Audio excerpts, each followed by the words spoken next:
You're listening to Autumn on the Air, the weekly podcast that brings you conversations about the impact of research commercialization and the people who make it happen. Join us for interviews with patent and licensing professionals, innovators, entrepreneurs, and tech transfer leaders on the issues and trends that matter most. Keep listening for an inside track on the people, IP policies, and politics changing our world. Welcome to Autumn on the Air. In today's episode, we're delving into the critical importance of building strong relationships with faculty members and exploring how these relationships not only facilitate technology disclosures, but also enhance the marketing reach and appeal of research to industry partners. To help us navigate these complexities, we're delighted to have David McClure with us. David is the Managing Director of Licensing for the Office of Research Commercialization at Texas Tech University System. Welcome, David. I'm so excited to have you here on the podcast today. Happy to be here. Well, thank you so much for joining us. And I thought we would kick things off by starting with the fundamentals. Tell us why you believe strong relationships with faculty are crucial for the success of a tech transfer office. Yeah, I think as a tech transfer office, we operate under a system really of mutual trust between our office and our research faculty. The faculty are obligated by policy to disclose inventions to our office, but they don't report to us and they don't work for us. And they rely on us to try to be the bridge to commercialize their inventions by protecting and marketing those inventions. But we don't report to them. So how does it all work? Well, we have to create a system of mutual trust that each of us will do our respective jobs. And that trust is the only thing that helps us develop the strong relationships with our faculty. We both are mutually dependent on one another. So we've got to have that strong trust to be successful. It's also important because no invention is ever going to get licensed without the full support of the researcher. We can't do it on our own. We depend on them to make the initial disclosure, to give us enough information that we can properly assess it. We need them to critique the assessment because it may not be right. They are kind of experts in their domain, and we need their feedback in the assessment process. If we get to the point where we're filing a patent, we ask them to review the drafts of the patent because the patent attorney doesn't always get it right. And if we're fortunate enough to find some market interest, the first thing we do is we hook the researcher up with the company that wants to license it. And if they can't sell it, and if we haven't done a good job coaching them on how to sell it, it's never going to get anywhere. So the whole system is built around mutual trust. We need each other, and only if we trust one another are we going to be successful and get products out the door into the market.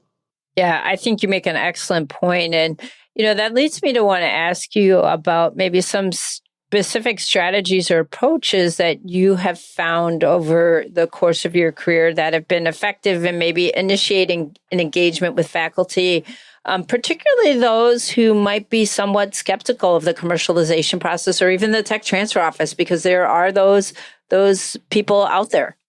Really? Yeah, occasionally. No, we had a researcher, I guess 2 years ago, he transferred here from another university. And he told me, and these are his words, he said, our old tech transfer office it was a black hole. A black hole, that's how he described it. So that kind of became my mantra, do everything we can not to become a black hole to the research faculty. And so how do you do that? How do you accomplish that? Well, the key thing is communication, and we try to communicate at every step in the process. We operate kind of a cradle to grave approach. So from the day an invention disclosure comes in, it gets assigned to a licensing manager, and they carry it all the way through until we've negotiated a license agreement. And every step along that process, we need to show our work to that faculty member. And by doing that, we make the process as transparent as we can. And that serves us, and it makes the researcher feel comfortable, again, build that mutual trust something's happening with my work. It didn't go to a black hole. So upon receipt of a new invention, our policy says to make a decision within 60 days. We try to do it in half that time. Sometimes we can't, and if we can't, we get back to the faculty member and advise them. Either we don't have enough information, or we have a temporary, every once in a while we get flooded with new invention disclosures and bogs down the process. But as long as we keep the faculty member engaged, we're fine. If we're not going to get it turned around in our normal period of time, we communicate that to the faculty member to make sure that they don't have a pending public presentation or a publication, because we never want to hold them up. And we're quite open. We say, if we need to prioritize yours, we will. Do we need to? And again, they feel comfortable that we're looking after their best interest and taking kind of their timeline into consideration, because their time is incredibly valuable, and we don't want to waste any of their time. And finally, we used to do all our technology assessments in-house, using graduate students to help in that process. And what we found out was there was a great deal of skepticism about doing that. It put us in a situation where we were doing the assessment, and if it was a negative assessment, either this is not patentable or there's not a very large commercial market or a need for your invention, it was us telling them no. But what happened when we outsourced the assessments to a third party, then it helped us be on their team. We're pulling for them, hoping we get a positive result. And when we get those assessments back, we share them with the researcher. We ask them to critique them and let us know if there's anything that doesn't look correct in their mind. We'll even work with them and say, well, did you look at this section? It seemed like maybe this is a little bit off. So it puts us kind of on their side of the table in trying to get positive outcomes. In the end, if we don't, they understand why. It's not us saying your invention's not going to work. It's a third party. So it really encourages them to disclose again in the future, or we can direct them to, have you thought about this application for your work? It just put us, have you thought about going this route for funding? Maybe your grants would be proposals would be more attractive if you focused on this aspect. So we kind of try to turn a negative into a positive. We're on the same team. We're on their side of the table. Whereas before, we were the ones saying no, and they were saying, you turned us down. Kind of adversarial in some respects, maybe, because it sounds like the way you function with your investigators is a very collaborative approach. By outsourcing the technology assessment, when that comes back, you work collaboratively to figure out, if it's not a yes to go forward, maybe other ways or avenues that the technology could be pursued or improved upon, things like that. It really has made us partners with them as opposed to being adversaries. And that's to help build long-term relationship and that mutual trust. And the trust you were talking about earlier. Exactly. So, David, I wanted to ask you, once you have a relationship established with a faculty, what are some of the ongoing efforts that you and your team have used to help maintain a positive and productive connection with those faculty members? Yeah, that's a really good question. And some things that any office can follow if they're not already doing them. It's important to maintain engagement with that faculty really throughout their career. So one thing we do when new faculty come to the university, we get a list of all the new faculty hires at the beginning of the year. We split those up, and the team, we're a fairly small office. We have 4 FTEs in licensing, and we'll split those researchers up, and we will go visit them in their office, give them a quick explanation of who we are and what we do. We ask what research they're interested in.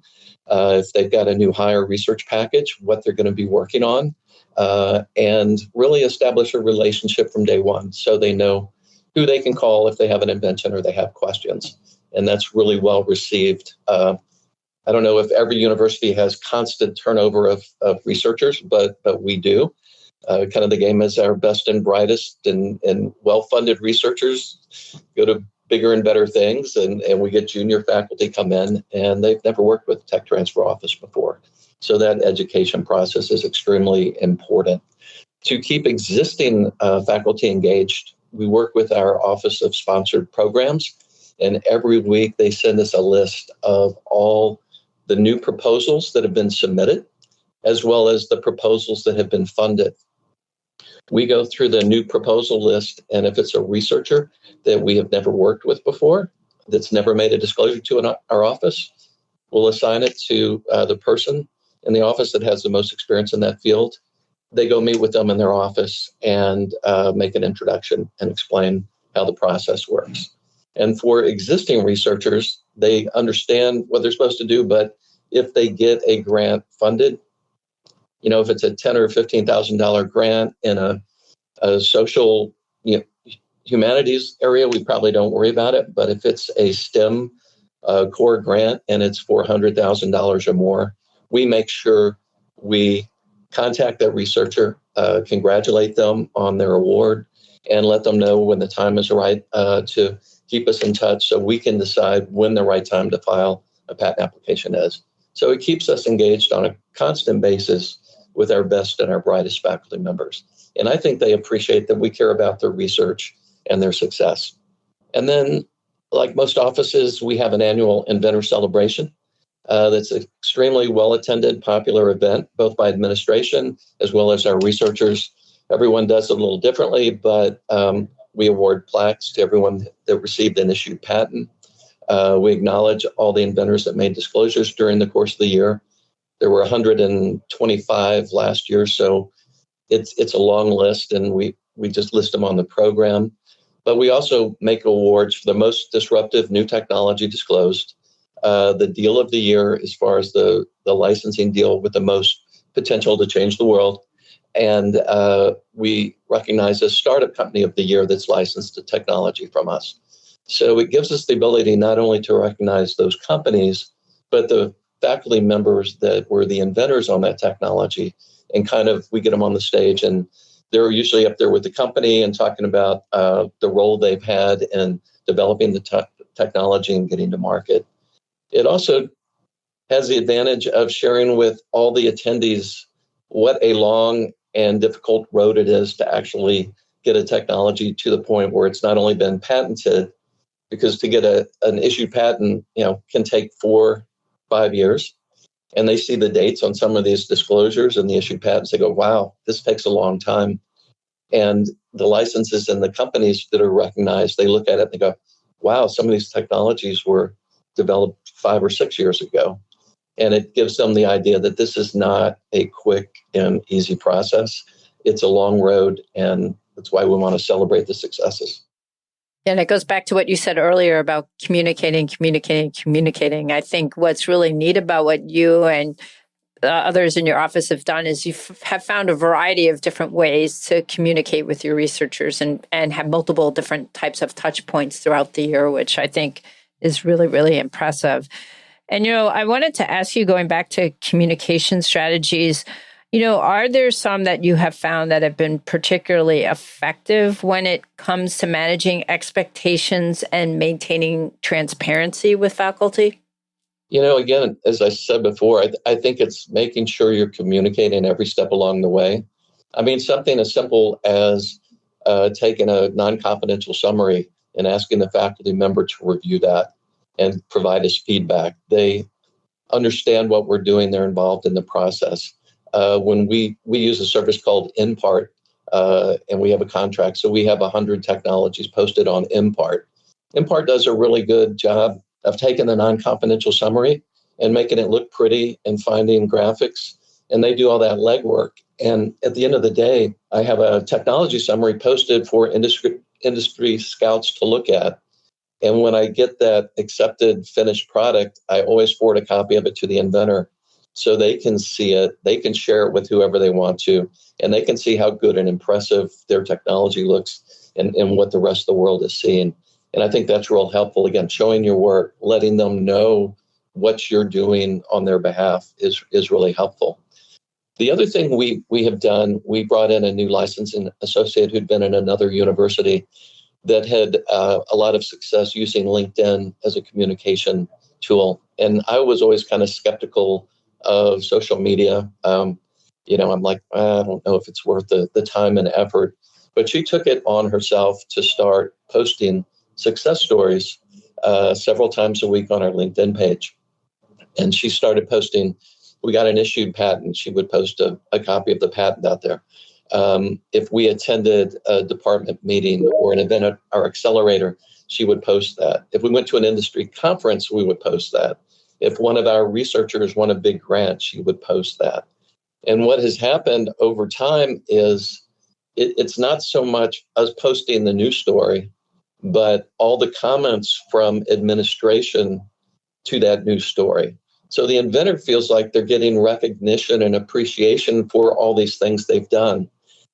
We've made ourselves, what we do, much more transparent to our faculty and to our administration, which is maybe more important, that our deans and the vice president of research, president of the university, congratulating researchers when he reads on LinkedIn that they got an issued patent. So we're not running our business any differently. We are just showing it and exposing it to the world. And the neat thing about it, it's free, it's immediate, and it's pretty easy to do. And we now have I think 1,600 people that follow us on LinkedIn, starting from 10 a year ago.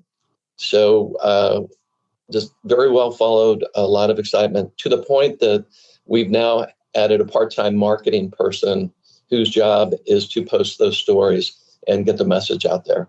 We decided it was important enough and valuable enough to us that we're putting some resources behind it.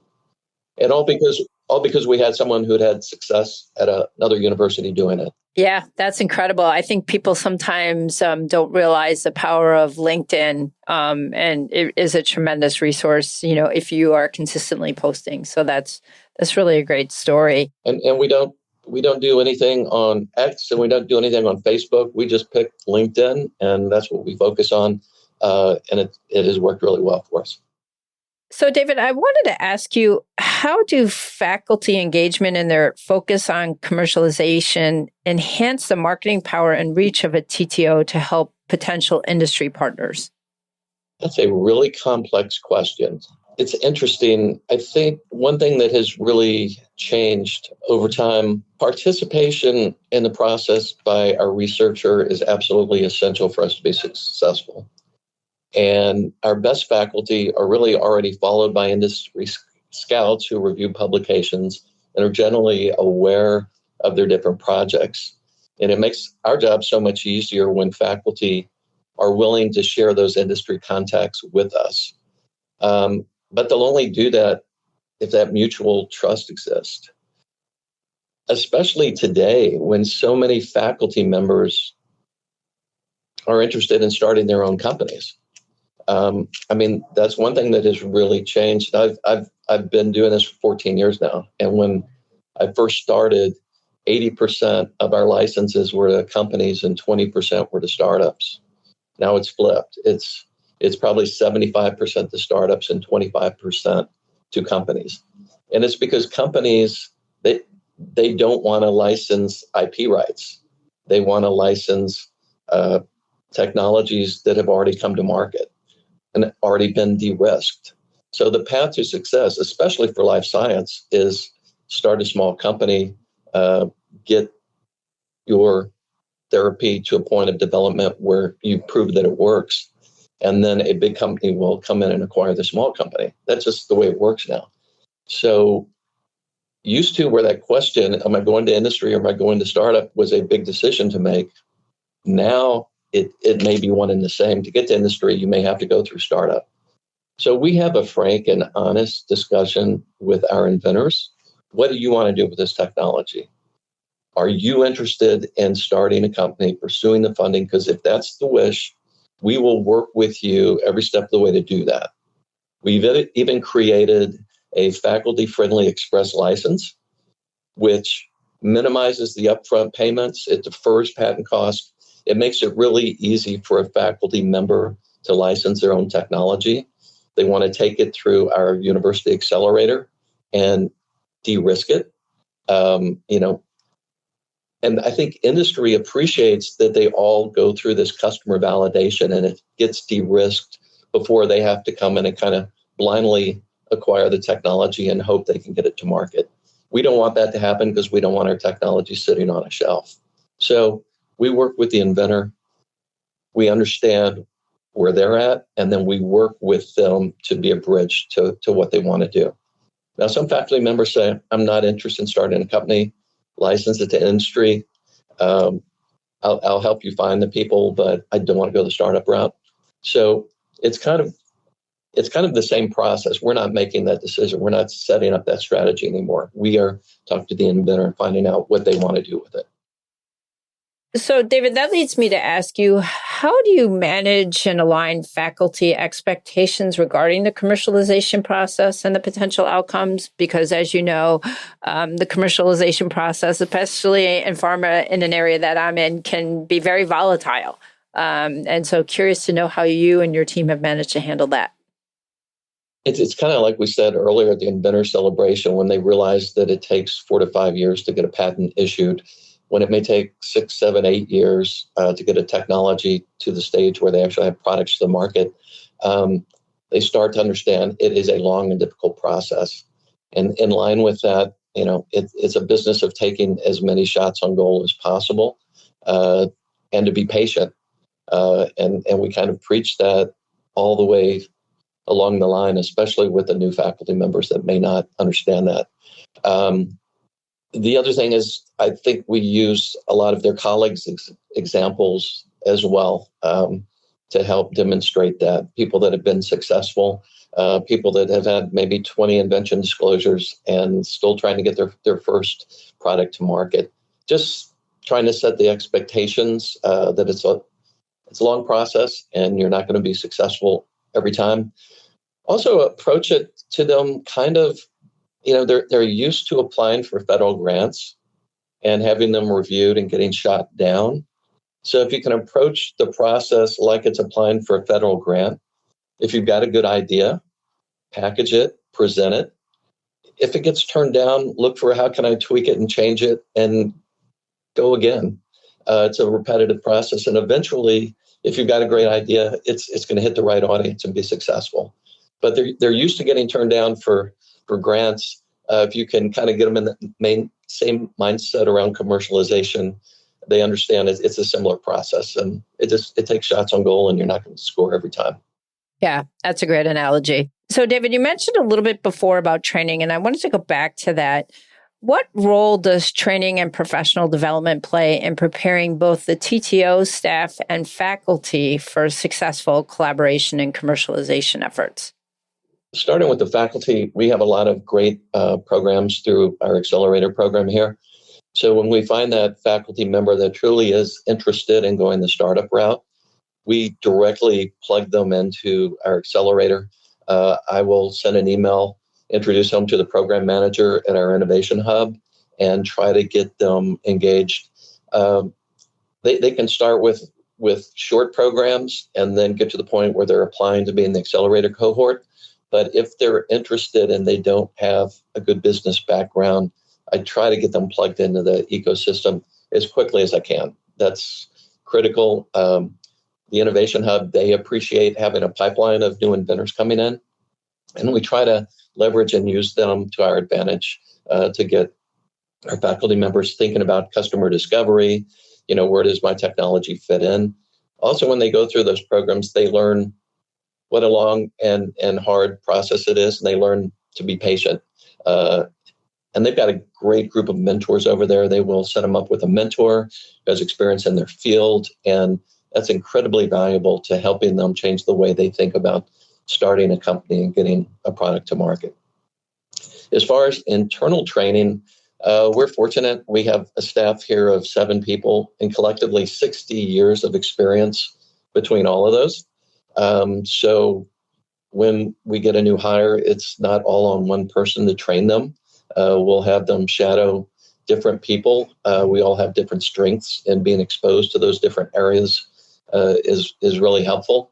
What I've learned, every researcher is different and how they want to be taught and how they want to be their technology managed.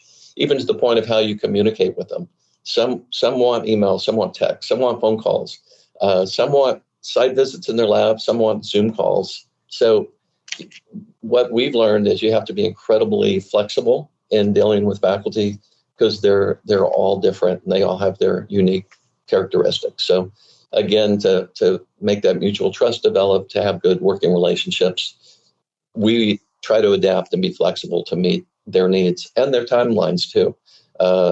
It's incredible how many times somebody is applying for a federal grant, they've got a deadline, and they won't even take a call while they're working on it. You have to understand that. The other standpoint is we're fortunate that we do have resources and are able to send people to autumn meetings, both national and regional meetings. And some of our folks focus on LES and use those resources. And through the two, there's almost webinars every week where you can learn about, the new topic of the day. Right now it seems like AI, there's something about AI every week. And AI is exploding everywhere. It really is. And we encourage everyone to stay in touch with all those latest developments. The other benefit from attending those meetings is you meet colleagues at other universities. The benchmarking opportunities are tremendous, not only from technical aspects of how you handle situations, but also the emotional side of it. I mean, tech transfer is really hard, and you come into this industry, you kind of think you're on an island, and no one else at Texas Tech understands what we do except for us. And it's really nice to go to a meeting and find out there is a whole industry. There are many islands. So we are the 1,000-island nation out here. Exactly. It's nice to know there are other people who understand what you do, because when you try to explain it to family or other people, no one understands it whatsoever. As well as hearing success stories there, it gives you hope and optimism, because we have to be patient as well, because nothing happens quickly. Definitely not. And so, David, I wanted to ask you, how do strong faculty relationships impact the overall success and growth of a tech transfer office long-term? Like you said, you've been there at Texas Tech quite a while now, and I'm sure you have some examples you can share with us. Yeah, I mean, it's critical. And the biggest thing, researchers talk among one another, and one bad experience gets rebroadcast probably dozens of times. And, departments are relatively small places. And if one researcher has a bad experience with the office, kind of the whole department gets poisoned. And we're like, how come we haven't had any invention disclosures from chemical engineering for a while? And it usually stems back to one person that had a negative experience. So managing those relationships and flipping it so that someone has a good experience and shares those with their colleagues probably does more to promote our office and encourage that invention disclosure coming through our portal than anything else we can do. So, David, as the podcast comes to a close, I wanted to ask you, what practical advice would you have for tech transfer professionals who maybe are in the early stages of building and managing relationships with faculty? I think it probably starts from managing those individuals. Managing the workload of new team members is critical.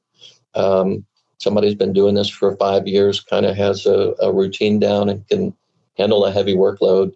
And you kind of build your personal portfolio over time. We're cradle to grave. So if something comes in as a brand new invention and you review it and you do the assessment and you review the patent draft, you're kind of an expert on that technology. But if you come in new and somebody hands you a portfolio, here's your 50 technologies, you're kind of overwhelmed. So when we get a new hire, I try to start them very small, let them build their portfolio over time. Generally, I'll give a new manager 10 active technologies. He's got to start from ground one on each of those, meet with the inventors, understand it, read the patents. And once he does that, then we add new technologies as they come in, and he takes those from cradle to grave. So kind of managing that workload is really important. Practical advice number 2, show all of your work every step of the way. Let the researcher know what you are doing to promote their technology. If you don't show them what you're doing, they assume you're doing nothing. So get them involved every chance you get, show them your work, and get them to participate in the process. The The one way to have a negative relationship is if the researcher doesn't understand why they're not getting traction or why you're not following through on an invention. Nothing should be a surprise. And if you show them your work all along the way, even when we come to converting a patent, we will show them, here's the statistics. We posted your invention on Impart for the last year, and you've had 2 companies look at it, and none of them had requested any information. It's not in a hot field, or something about it is not important to companies. So it's not personal, but we need to refocus your effort in a different way. So showing the work. And finally, advice number 3, be patient. It's a long process, and tech transfer is hard. Very few new hires we bring in will achieve or execute their first license agreement until the end of their first year in the office. And I've kind of learned that through hiring 6 or 7 different people. In that first year, I think the most signed license agreements anyone has ever generated was 2. So it's a long process, and it takes a while. And that's okay. Be patient, because a lot of the people that come into tech transfer, they're very smart, they're very motivated, and they just don't understand kind of the time factor in getting technologies assessed, protected, and to market. So be patient. Well, that's great advice. And thank you so much, David, for all your time today and sharing this valuable experience and expertise that you have. It's been an absolute pleasure. It's been nice talking to you. David, thank you so much for joining us today and sharing your valuable experiences and strategies. To our audience, thank you so much for tuning in to this episode of Autumn on the Air. Don't forget to subscribe if you enjoyed today's conversation. Until next time. Thanks for listening to Autumn on the Air with Lisa Mueller. Get social with us and share your thoughts. You can tweet us at AUTM or visit us online at autm.net. We'll be back next week on the air. Be sure to join us.